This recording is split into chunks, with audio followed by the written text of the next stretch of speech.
Hey guys, today we are going to learn how to edit your Instagram bio. So it is pretty quick and easy. Let's get started. So the first thing you guys need to do is just that what does an Instagram bio contain? The bio will contain all the details which you want to show to the others. So let's get started. So the first thing you guys need to do is just click on your little profile icon on the right side bottom and then click on edit profile, and here is an option of a bio, and here you can just simply make all the changes regarding your bio.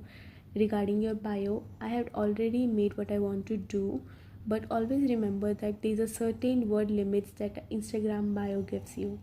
It's maybe approximately 250 to 300 words. Now you have to make all the changes or whatever you want to write in your bio in that 250 to 300 words. And I hope this video was a big help to you.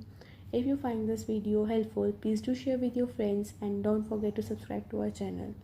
Thank you.